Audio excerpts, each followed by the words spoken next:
صاحب یہ کہا جاتا ہے کہ 2004 میں پاکستان نے یہاں سے ہر قسم کا معاملہ بند کر دیا تھا، انڈیا کے اندر کسی قسم کی انویژن نہیں ہوتی تھی۔ اس کے بعد انڈینز بڑے تگڑے ہو گئے اور انہوں نے یہ سمجھا کہ جتنا مرضی مار لیں ان کے پاس کوئی آپشن نہیں ہے۔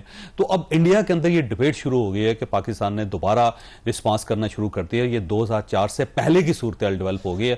اب اگر ہم نے وہاں پہ گڑبڑ کی تو کوئی نہ کوئی ریاکشن یہاں پہ آئے گا انڈیا کے اندر۔ یہ بات کس حد تک درست ہے؟ میں اس مفروضے سے اتفاق نہیں کرتا، ٹھیک، کیونکہ اس مفروضے کا مطلب ہے کہ مقبوضہ کشمیر میں ایک انڈیجنس لوکل عوامی تحریک نہیں ہے، ٹھیک، جبکہ ہے اور 75 سال سے یہ ایسے ہی ہے کہ آپ کہیں کہ جی وہ تو ایران گڑبڑ کرا رہا ہے غزہ میں حماس کے ذریعے۔ Not at all. وہ جو ایک قابض فوج ہے جو مظالم کرتی ہے، اس کی مزاحمت میں لوگ کھڑے ہیں اور ان کے پیچھے ایک انٹرنیشنل لا کی سینکشن بھی ہے یونائٹڈ نیشنز کی۔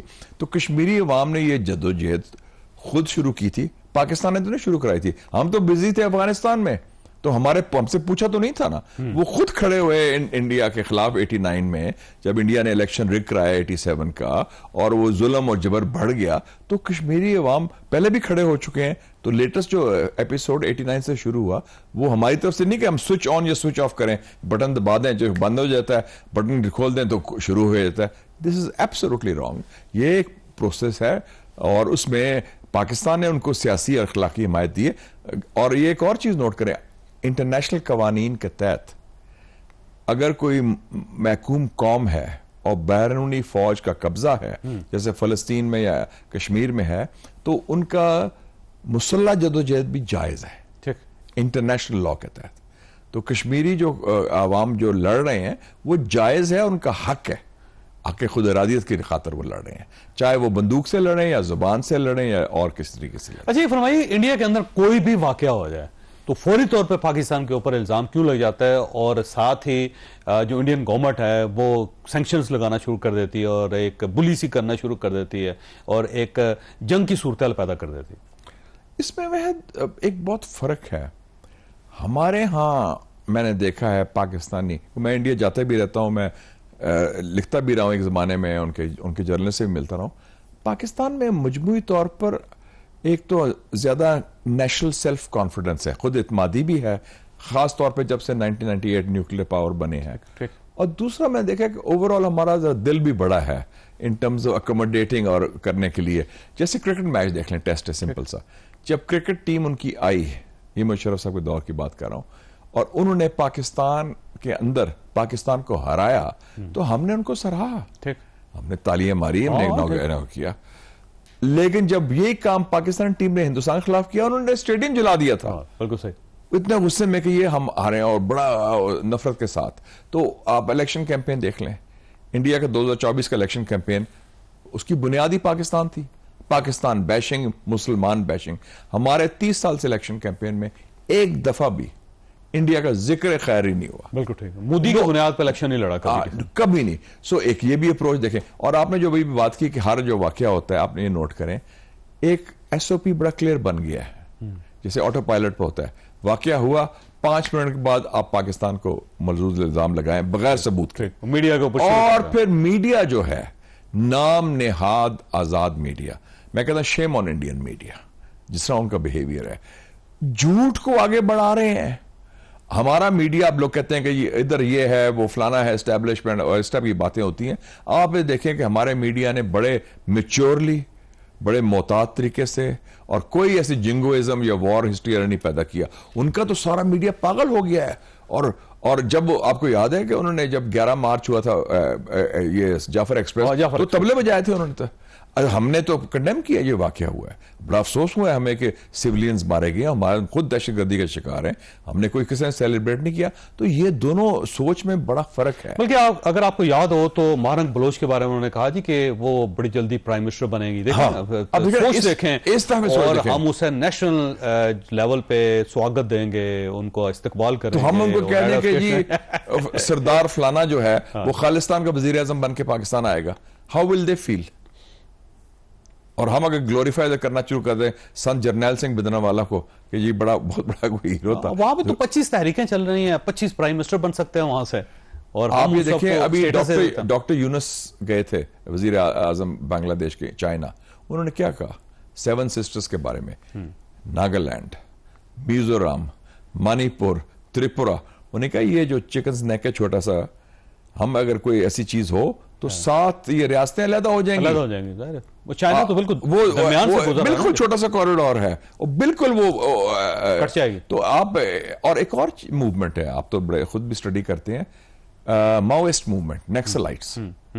انڈیا کے 600 سے کوئی زیادہ ڈسٹرکٹس ہیں, 200 ڈسٹرکٹس میں وہ ہے ریڈ کوریڈور, جو انڈیجنس موومنٹ ہے, نیکسلائٹ کمیونسٹ موومنٹ ہے, اور ان کی 30 ریاستوں میں سے 20 میں وہ ہے ریڈ کوریڈور.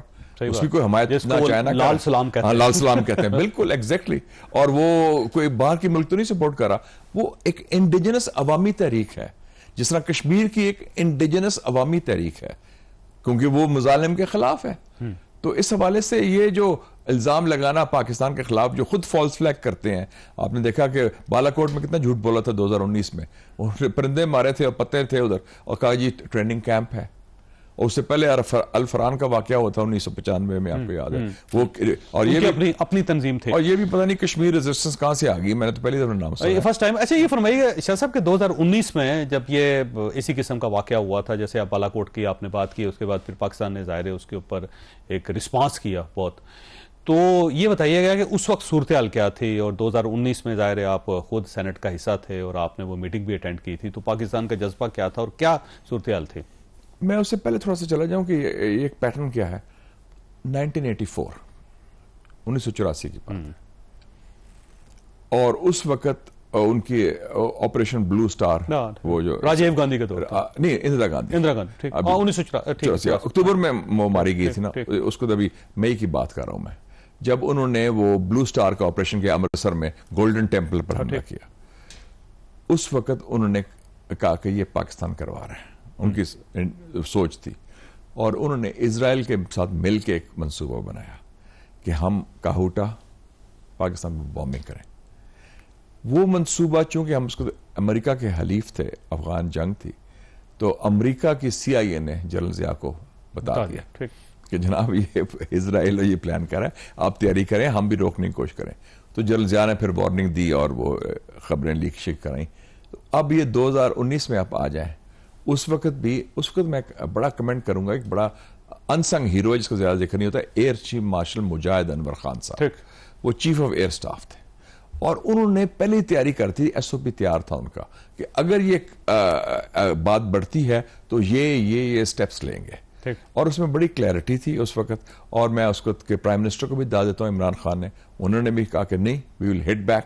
اور ہاں ڈیبیٹ ضرور ہوئی, کچھ لوگ کہہ رہے تھے کہ دیکھ لیں کوئی زیادہ نہ ہو جائے, لیکن اوورال یہ بڑا کلیئر تھا.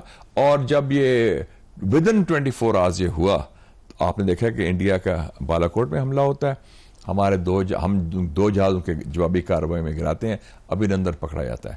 اس کے بعد ہندوستان, مجھے اس کو ٹیلی فون آیا CNN کا کہ جناب وہ تو جنگ کا خطرہ ہے, جنگ ہونے والی ہے, اب کیا رسپانس, کیونکہ میزائلز لگا دیے, ادھر بھی لگ گئے تھے, اس سائڈ پہ لگ گیا. میں کہا کوئی جنگ نہیں ہوگی. کہتے کیا بات کر رہے ہیں آپ, how can you say that senator, how will there be no وار.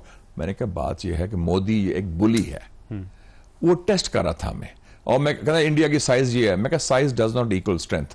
اگر سائز اسٹرینتھ ہوتی تو پھر ویتنام تو کبھی نہ جیتا امریکہ کے خلاف, یا افغانستان امریکہ اور روس کے خلاف کبھی نہ جیتا. تو میں نے کہا یہ انہوں نے بلی ہے, ٹیسٹ کیا ہمیں کہ ہمارے میں کتنے دم ہے, کتنی ہمت ہے, کتنی صلاحیت ہے, اور کتنی ہماری نیت بھی ہے جواب دینے کی. جب ہم نے دے دیا ہے, میں کہا he will blink and he will back off. اور وہی ہوا, وہ روتا گیا امریکہ کے پاس کہ یار ہمارے بندے کو چھڑاؤ. اور پھر جو ان کا اس وقت کا وزیر خارجہ تھا, ٹرمپ کا دور تھا, اور ٹرمپ اس کو نیگوسیشن کر رہا تھا نارتھ کوریا کے کم جونگ ان کے ساتھ. تو انہیں اپنے سیکرٹری آف اسٹیٹ جو تھا وزیر خارجہ پومپیو کا, تم ہینڈل کرو یار.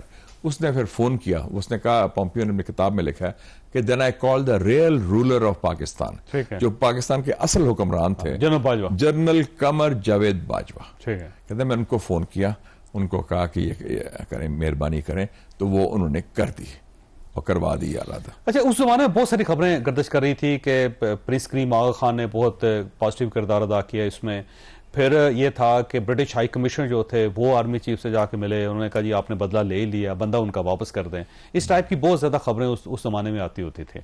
یہ ٹھیک ہے انہوں نے پریشر ڈلوایا, لیکن بیسکلی بات تھا کہ ہندوستان پیچھے ہٹا, ہندوستان یرک گیا, جاریت انہوں نے کی, جوابی کاروائی سے وہ پیچھے ہٹے, اور ہمارا پلڑا بھاری تھا, اور ہم نے بڑے میجر آرگنائز طریقے سے جواب دیا, اور بڑا کوللی دیا. ہم نے کوئی بڑا بگلے نہیں بجایا کہ ہم نے بڑی فتح ہوگی ہے اور ان کو لمبا ٹپاتا ہے یا اس ٹائپ کی بات نہیں ہم نے کی.